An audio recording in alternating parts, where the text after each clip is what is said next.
À Mayotte, nous n'avons que quelques heures d'eau tous les 2-3 jours.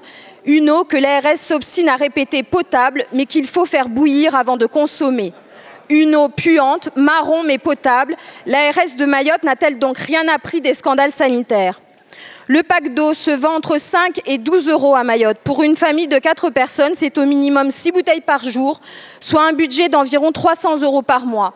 Alors que votre gouvernement distribue des chèques carburant, quand mettez-vous en place un chèque eau pour Mayotte? Quand effacez-vous les factures d'eau que les Mahorais reçoivent parce que l'air fait tourner l'eau des compteurs? Le gouvernement a distribué 600 000 bouteilles d'eau pour les plus vulnérables. Je vous dis merci, mais quid du reste de la population? Sans eau, tous les Mahorais ne sont-ils pas tous vulnérables? Parlons du risque de typhoïde et de choléra sur notre île qui compte de nombreux bidonvilles. La crise sanitaire est imminente alors que notre seul hôpital s'effondre avec une centaine de soignants qui manquent à l'appel dans le plus grand désert médical de France. Nos écoles, nos lycées ferment faute d'eau dans des robinets ou à cause de la violence qui a repris parce que Wambouchou est suspendu. Quid de la scolarité de nos enfants?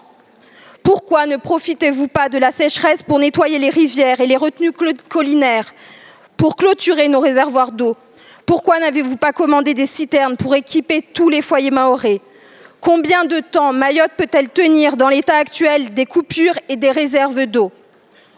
Mayotte est en train de basculer en enfer, le préfet est dépassé. Ma question, votre gouvernement a-t-il démissionné à Mayotte? Sommes-nous, nous, Mahorais, sortis de la République?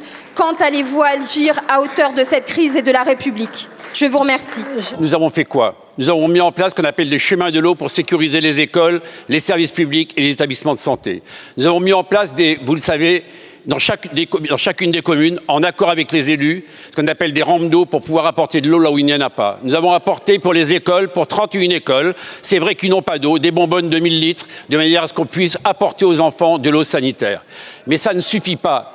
Vous l'avez rappelé, Madame la députée, et je tiens à dire devant la représentation nationale que grâce à vous, nous avons élargi le public de celles et ceux qui bénéficient de bouteilles d'eau. Ce ne sont pas 600 000 bouteilles, mais 5 400 000 bouteilles d'eau qui ont été commandées. Et je dis ici solennellement que les Mahorais et les Mahorais que nous souhaitons les plus protéger auront des bouteilles d'eau jusqu'à ce que la crise soit résolue. Nous n'en restons pas là. 35 millions d'euros sont engagés immédiatement pour faire ce qu'on appelle un schéma d'interconnexion d'eau potable.